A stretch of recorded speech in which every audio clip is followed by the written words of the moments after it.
It is the technology show where we translate geek into regular speak. I'm Brett Levy. I'm your host this week.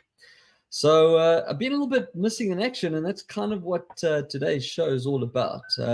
If you live in Australia, then you'll know that last Wednesday, Optus had another oops, or should I say they had an opt out, or oops, I don't know. But either way, it's their second major event in, I think, a year, or maybe even less than a year.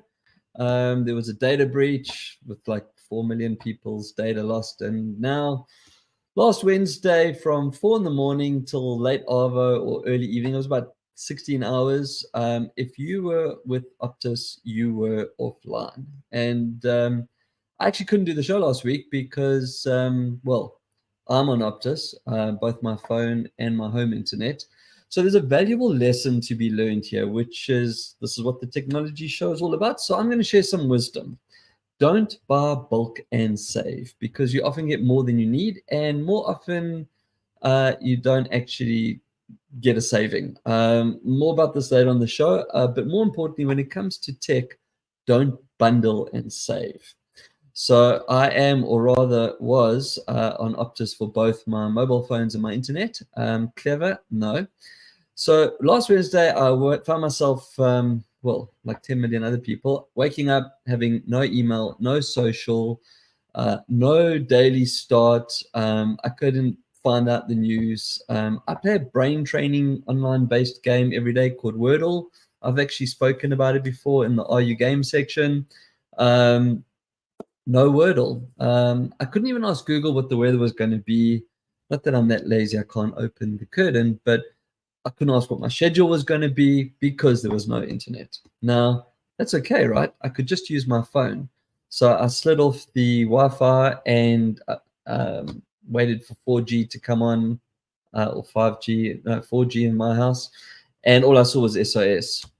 So that wasn't working either. Now, for those of you that don't know, phones actually make phone calls. Like, it's still something you can do on a phone. You don't just sit there and consume content. I couldn't phone a client to tell them that I wouldn't be making a meeting because I didn't have internet to make a video call with. I couldn't check the progress of an advert campaign that I was running. I actually couldn't do anything. Well, I could read a book. In fact, I couldn't read a book because the book that I'm reading currently is an audio book and it's linked to my Kindle account, or Audible account rather, sorry. So, well, I did do something. I actually packed up and went to the local shopping mall to join their public Wi-Fi. Now, for those of you that know me or listen to my show, know I don't do public Wi-Fi. That's how desperate I was, because I basically had to make sure that I let a client know that I wasn't not showing up to a meeting, that I just couldn't show up to a meeting. And I actually wasn't the only one. There were 10 million people that were in the same boat as me. So the second thing I did that day was change my ISP, internet service provider. Now, I couldn't change my phones because I'm on a contract like most people. So there's a bit of a lock-in, and just was not really in the mood to fight with anyone about getting out of a contract that locked me in. I'll get on that next. But, you know, for all intents and purposes, Optus is the second biggest network in Australia, number 2. Quite funny that actually. They're a number 2, or are number 2. They are a number 2. So, you know, you'd think that being with them for mobile net would be okay. So I'm going to kind of stay there for a while, but I wasn't going to be in the same boat again when it came to the ISP. Now, before this turns into a total Optus punching bag session, probably a bit late, which they deserve, but it's a week later. This is actually more about avoidance and lessons learned, because I've had a week to get through this. I actually just have to punch one more thing, right? Like, I put a lot of effort into the show. And there's a section called Tech News, which is news that's kind of relevant there and a few days before. It's not relevant 7 days afterwards. So, I mean, I really lost out on a lot last Wednesday. You lost out too on some great content. But anyway, right. So, remember earlier I said don't buy bulk and save. So I've actually realized that I was actually paying way too much money for my mobile bundles, because looking at everything now, when I was looking at what my contract said as to whether I can get out of it or if there's a clause for non-service and so much, I actually saw how much I was paying for my mobile bundle versus what we were, and I say we because it's a family package, what we were actually using. So I had a family package. I got 4 SIM cards. I got more data than I could ever use in 3 lifetimes per month. By the way, that's one thing that Optus does do is it lets you donate your data. You can donate up to 10 gigs per day. So it's pretty cool. That goes to like, I believe it goes to young kids, school kids and that are less fortunate than us. And then they can use this data to get online and so on. So it's a great initiative. And I have been donating probably more data than I can actually use. So in looking at this whole thing and making a couple of very quick changes, I've actually been able to save $60 a month. Now, that's a lot of cash. I mean, if you take that over the year, right, that's $900 that I've been wasting. How's my maths? 6 12s are 72. $720. This is the technology show, not the mathematics show. Anyway, the second is that in getting the new ISP, I got to get some new toys because I had to give back the old modem. And, looking at a new system upgrade, I thought, well, it's time to change everything. So after this long soliloquy, this leads me into things with a Z. So let's get into things with a Z. I'll bring up some slides. So for today, things with a Z. Now, thanks to my new service provider and the modem that I got for them, I thought it would be time to upgrade my mesh system in the house. And I'm not disappointed. So if you're watching the show, I've got pictures up there. If you're not, I have got the new Google Nest Wi-Fi Pro. Now, the modern day needs of all our homes and offices is reach, right? So out of the box, the new Nest Wi-Fi Pro does not disappoint. I had a mesh system in my house. It was only a Wi-Fi 3 protocol, so I hadn't got to experience the extra streams and connectivities that Wi-Fi 6 offers, which is, in fact, the new Nest Wi-Fi Pro actually offers 6E. I'm going to get into it now as we go on, right? So don't worry about the numbers just yet. But as you would think, 4 is faster than 3, 5 is faster than 4, 6 is faster than 5, and you get the picture. So we're on 6E, okay? That's what the new units have. Now, the main difference being that when I say faster speeds, on 6E with a supported device, that's the other thing, right? A lot of people go, oh, I bought this tech, but it doesn't work. You kind of need both pieces of technology. So for example, on the Google Pixel Pro 8, or even on the Google Pixel 8, they both support the 6 band. So that you can use a 6 hertz or gigahertz band, which will give you 4.2 gigabits per second. Now, I haven't tested that yet. I've literally just finished setting up the home network, and I rushed through it to get it ready for the show because I obviously want to review it for today's show, given that last week's was a bust. But besides the 4.2 gigabits per second, you get lower latency. So for gamers, that's for you. You get more security. So given all the hacking that's going on, security is probably a good thing. And with the new 6 gigahertz band, you can actually reduce interference and have faster connections, because the original modems were 2.4 gigahertz, and then you got what they called the dual band, so 2.4 gigahertz and a 5 gigahertz. If you look, a lot of devices actually say this only works on 2.4. They weren't designed for speed, and that's fine. They didn't need speed. They were doing what they were doing. Hard drives or like shared hard drives, extra routers. In the case of the mesh that I had, it only supported the 2.4 gigahertz. A lot of my Google speakers and that only run on the 2.4 hertz. Now, I'm sure a lot of the new technology will come out with the 6 hertz bands, given that Google's now upgraded their routers to the 6E. But the point is that if you do have devices that support it, you will notice the difference. The other thing is it actually frees up space on the system, because for all the devices that run in 2.4, for those devices that run in 5 and the device that run in 6, the system supports a tri-network environment. So you can have all 3 networks going at the same time. So that means that your older devices will run on the 2.4, the newer, but not brand new devices on 5.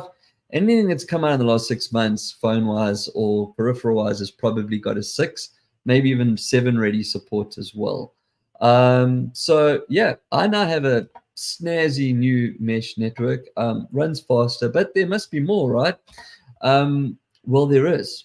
So first off, I have the 3-pack. So that's the mesh system that I was talking about. Some people, and Google does supply just a single unit. So if you're looking for everything that I've just described, but in a smaller space, maybe you live in a studio style apartment, or maybe you're in an office where you've just got like this big, like one big space. You don't need a 3-pack then. The 3-pack's designed obviously for houses. We live in a double-story house, 3 bedrooms, got a landing area, got living areas, kitchen, garage, outdoor area. So the 3-pack really makes sense. And if you position it correctly, you will cover the entire house. In fact, that's one of the features inside the Wi-Fi, the Nest Wi-Fi Pro, is that it actually has what they call to the edge. So where it reaches with full speed and coverage. It doesn't have a diminished. So when you move further away, things slow down on older technology. It's not the case with these units.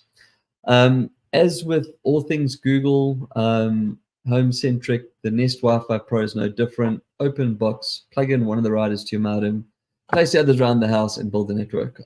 Then with the Google Home app, you set everything up and it's now part of your network. It really is that easy. I do need to add that my entire house is a Google house. I use a MacBook, I use an iPhone. For those of you that have been watching and listening to the show for ages now, I game on a Pixel. So I've always had an Android phone as my gaming phone, but for the last 2 years, it's been the 7 Pro, and recently, a few weeks ago, I did the review as the 8 Pro. So, and my choice of home speaker and camera, as well as doorbell, has always been Google, for multiple reasons. So yeah, I'm not in Amazon Home. I'm definitely not a Siri or HomePod environment. Siri still doesn't really understand my accent properly. So Google just always made sense for me. So for me, it was super easy to set up. I literally turn on the Home app. I plug the router into the modem. So I have a feel like I need to differentiate this quickly. When you sign up with an ISP, they give you a box. That's the modem, sometimes modem router. So it can also be a Wi-Fi router, or it's got multiple ports, so it's ready to connect to other devices as well. You still need that. The Nest Wi-Fi Pro does not replace the modem, the part that connects to your wall, where your phone line or your cable or your fiber comes into the house. It still has to go into a box. That's the modem or modem router. The first of the 3 units, or if you only have one, it plugs into that device in the WAN port, wireless access network. And then from there, the magic happens, right? So now all my other devices are now on the Nest because my home is just Google. So it was easier for me, but even after setting up my very first Google product, it wasn't hard. Take out the box, download the app, scan the QR code. It says, do you want to set this up? Give it a name and it goes. You just join it onto your Wi-Fi network. I've changed my Wi-Fi network onto this device now as opposed to the mesh system that I had. So I just had to rename the little nodes. So the 1, 2, and 3. But that's it. Now, I mentioned that all the other devices, as well as my Nest Wi-Fi Pro now, are on my home, right? But the big problem is the protocols. So all Google products play nicely with Google products. So you go into the Home app, you set them up, it's all cool. I have an EcoVax vacuum. Yes, I can control it through the Google apps through a third party. I have SwitchBots, they're like little, well, I've reviewed them as well. You can look for the show. They're like little switches that go on and off to turn on light switches, or in my case, I actually control the thermostat of my central cooling and heating in the house. So if I'm sitting downstairs, I have to fire up the app and I push a button and little lever comes out and goes, jink, and I push the button, I push the button again, it goes, jink, and it goes off. There's a thing called Matter. So Matter is basically a standardization that all smart devices should be working towards. Google definitely has worked towards them. I do believe that a lot of the Apple products do as well. There's a lot of third-party products that have adopted the Matter standard.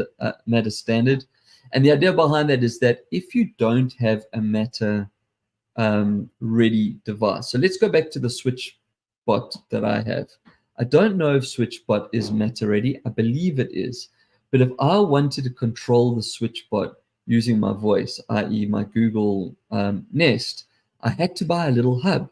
So the hub would then have to be connected to my network. The Google speaker would find the hub. That would then send the action through to the switch and do what needs to be done. Matter removes the need for hubs, but you still need to be able to control them. So the new Nest Wi-Fi Pro actually comes with a Matter control hub capability built in. There's a second industry standard called Thread. And Thread is kind of the same thing as what Matter is. They have different things, but they work together to just make multiple devices through different brands all talk together through one central point. That's the idea. That's a simplistic overview of what Matter and Thread does. So not only do I have a mesh system that goes edge to edge with 6 gigahertz of speed, which is, as it says, up to 4.2 gigabits per second. I actually haven't tried to do a speed transfer just to see what happens. I literally finished setting up everything last night from the hub point of view. From the router point of view, the Wi-Fi router. So I haven't really got to play with speed test yet, but I have set everything up that I've needed to set up, and it's on my network. But the nice thing is that I can now start linking Ecovacs into the hub. My switch bots, as I said, I haven't put that onto the system yet, but it's on its own little hub. I'm now going to look at taking the hub out. If it's Matter or Thread ready or both, it'll just work. So you can control all of that, or you won't have to buy these multiple hubs. Now, why is that important, right? Let's say you've got 7 different products in your house, and I probably do, between smart plugs, smart bulbs, smart robot vacuum, switches, cameras, voice speakers. Okay, well, the camera and the voice speakers are all Google, so it's the same. There's probably something else that I haven't thought of that's floating around somewhere that I take for granted. I actually would have to have, and I didn't get for all of them, but I've got 2. You have to have an individual hub for each one of those products to be able to bring it into your home network. That's a lot of hubs running around. And it's money that you spend as well buying them. So now you don't need to do that anymore. You can control it all in one place through your home app or through your voice. So that's pretty damn awesome. So yeah, now I also just want to point out, by the way, anyone that has the Nest Hub Max, that's Google's screen. So it's not just the little Nest Hub, the Max, the big one. I don't have one of those, but the Nest Hub, well, I don't need one now, but the Nest Hub Max actually does support Matter as well. So you'll be able to do the same thing I've described if you have that. But wait, there's more. So as a family that streams and games, bandwidth is quite a precious commodity in this house. Now, the other cool thing with the Nest Wi-Fi Pro, through its built-in intelligence, it actually optimizes your network for performance. So it looks at what or who is using what percentage of your bandwidth, and it can adjust it to ensure that the activities are uninterrupted and the best delivery possible. So equally, if you have an important video call and there's too many devices being used, like maybe someone's streaming the boring housewives of whoop whoop, you can just go into the app and pause the stream or even slow it down from 8K down to 1K. Free up that space for yourself. So you can actually reprioritize, although it is prioritizing itself. I had a look at this last night when I set up in the app. It's awesome. It shows you exactly what's streaming. It's like a little slider. So if you're on Netflix, for example, and you're on 4K, slide it down to 2K. Frees up the bandwidth, and then the other protocols that were connected to the network, they actually started increasing their speeds. So you have less buffering then on your video call or whatever it is. The security feature is also pretty cool. So first off, which I have set up, is a guest network. So because I work from home, I don't want just anyone, aka my son's teenage mates, on my primary network. So a guest network allows for a separate network, separate bandwidth, separate allocation by the same controls, and a separate password. So that means that you can control what they can or cannot access. So take, for example, even a printer. If I don't want people printing on my network, the printer's not on the guest network. I don't add it onto the guest network. They can't access it. Maybe there's a hard drive filled with movies that you can access from the different screens in the house. But on that same hard drive, there might be family photos that I don't want people accessing. I just don't put the drive onto that network. So it gives you full control of what people can and can't access, This is great. Like if you're running an Airbnb, for example, you put the Wi-Fi up on the fridge, you make it a guest network. It's not your network. It doesn't interfere. You can also then control how much bandwidth is allocated. So, let's say you got a 100 meg line, you can just put 20 megs onto that. It's enough for them to stream, but that's all they're going to be able to do with it. So if they try and stream and video call and that, they're not going to be able to. So it just gives you those controls. There's parental controls. So both for young and old kids, you can limit or block certain sites, young kids. You can also pretend that you're Optus and just time out the internet or devices and schedule them to just turn off whenever it suits you. The Nest Wi-Fi Pro also has secure booting and software updates. So this will help prevent hacks. Every time it reboots itself up, it will reboot with the latest updates. You do need to set it. I can see people go, oh, what happens if I don't want to do it? It's always settings. Everything in this day and age is permission based. I'm just talking about what it can do. So I actually should say thanks, Optus, for the absolute fail. I wouldn't have assessed everything. I wouldn't have upgraded my home to the super new cool network and networking capabilities. And I wouldn't be fed by an ISP that hopefully won't black out for a day without any feedback. So yeah, that's pretty much it. That's the new Google Nest Wi-Fi Pro. If you want more information, go to store.google.com. Anywhere in the world that you are, it will just put you into your local store. So you don't have to add the AU or USA or ZA, etc. You just store.google.com. As with most things on the Google Store, free delivery, so it will come to you with no additional charge. But yeah, highly recommend if you were thinking about getting a mesh network or expanding your network capabilities, definitely consider the Nest Wi-Fi Pro. If, like me, you were running on an older network technology, like a 3, it probably is time to change. This is just another thing as well. Like I mentioned, if you don't have a 6 gigahertz device, you're not going to get the benefits. It goes the other way as well, right? If you're running an old modem, they only support 2.4 gigahertz across your network. Plus, then you have a 3 gigahertz frequency mesh or mesh 3. You're just not going to get the full capability of what you're actually bringing in through the pipe. So you get your shiny new phone every couple of years. You probably should have a look at the modem as well when you notice things running a bit slow, and obviously the Wi-Fi routers. So yeah, store.google.com, Google Nest Wi-Fi Pro. That's it for things with a Z. Right, on to tech news. So yes, I'm going to continue the Optus bashing. If you look at the screen, their pale fly is actually yes. That's their word. Well, no. But this came in over, I think it was actually only announced yesterday. So it's been revealed that it was actually a routine. This is the official statement, by the way. That it was a routine software update from the parent company, Singtel. So that's typical. Let's just pass it off to our parent company. It wasn't our incompetence. That contributed to the 16-hour network meltdown that Optus had last week. Now, Singtel's board was actually visiting Sydney at the time of the Optus crash. That must have been quite interesting. Another thing that's come to mind, which was quite embarrassing for them, is the chief technology officer, George Fernandez, who left the Canadian telco Rogers after it was hit with an almost identical outage to Optus, which affected 12 million people for 15 hours. Yeah, he's our chief technology officer of Optus. So surely if someone leaves one telco for being an absolute douche, you don't bring them onto your telco to do the same thing.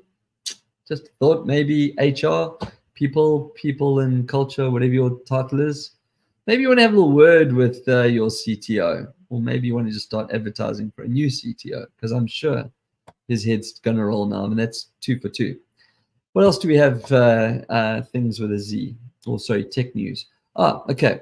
So I'm not bashing Volvo here. In fact, Volvo Trucks was a client of mine when I still lived in South Africa. I still have very fond memories of driving a Volvo truck on a racetrack.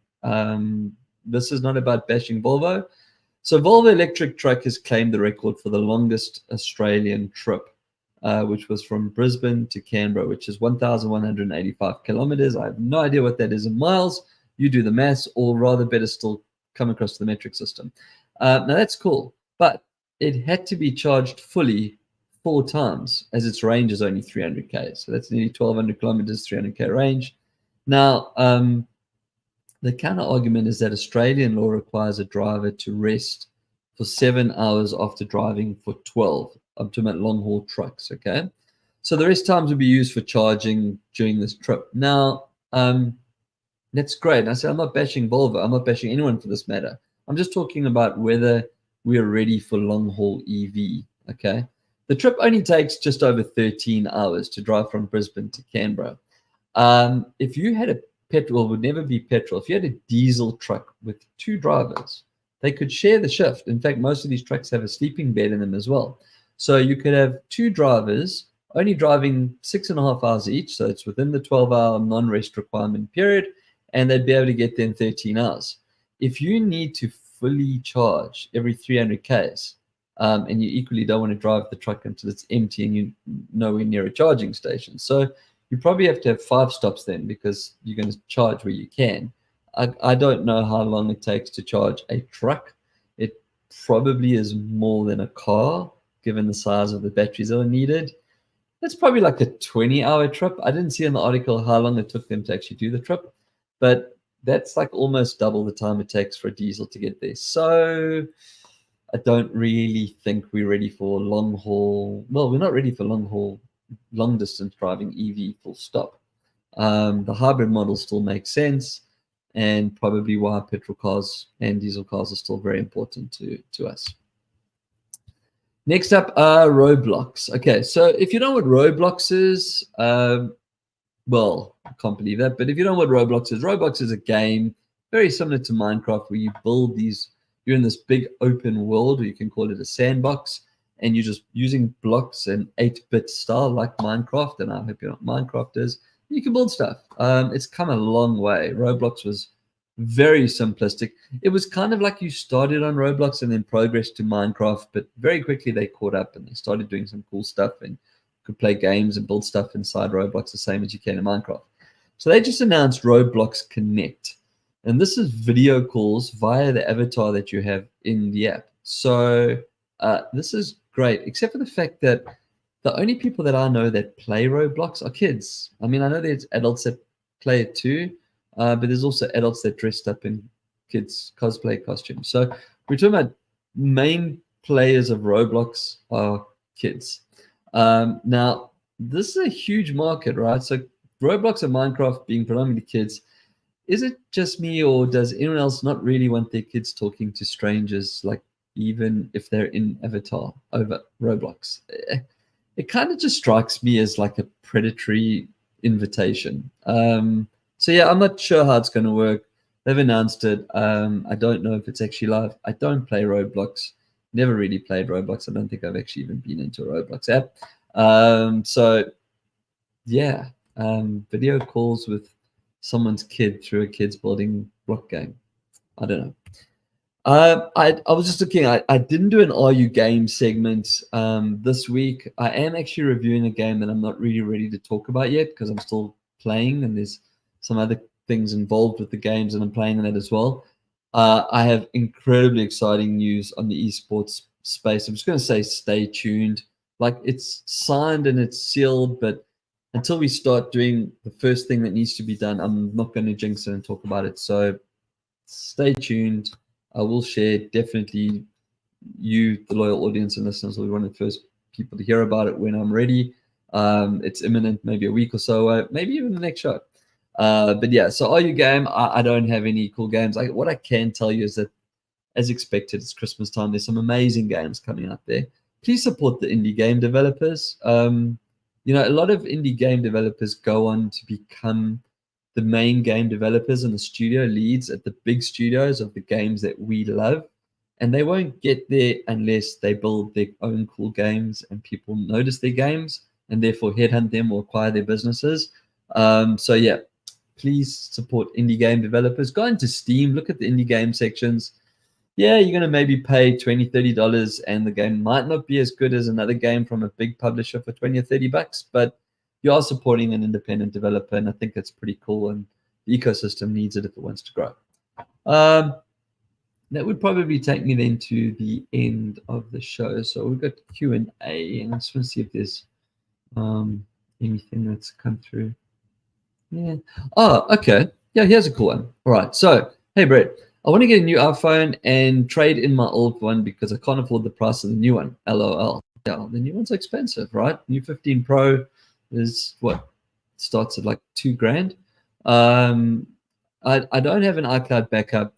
Can I upgrade and then downgrade after the transfer? So I'm assuming, can I upgrade the iCloud, like pay for more? So for anyone that doesn't use an iPhone, you use an Android, you get Google Drive. On iPhone, it's called iCloud.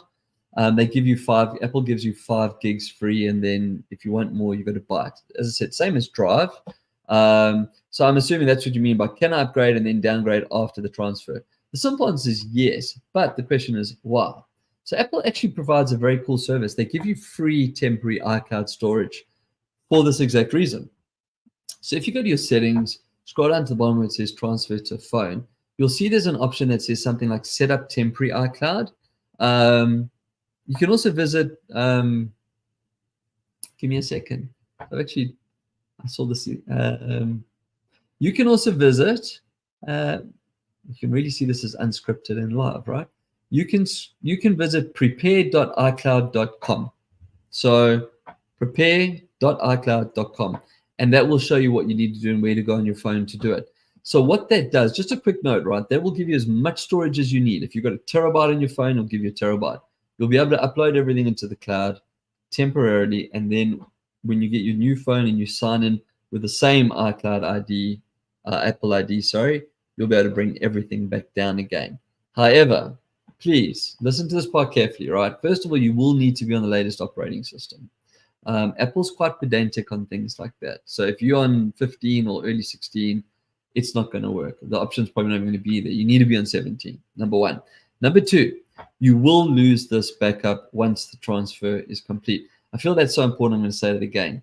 You will lose the transfer after the backup is complete. So once you open up your new iPhone and you go restore from iCloud and it downloads and it puts everything onto your phone, that backup will disappear. So don't think, oh, you've got the safety of a backup. Like if something goes wrong, please make sure you've got another backup somewhere else if you're not prepared to pay for iCloud. The good news is the new iPhone 15 is USB-C, which means you can now plug external drives into it. USB-C is both direction.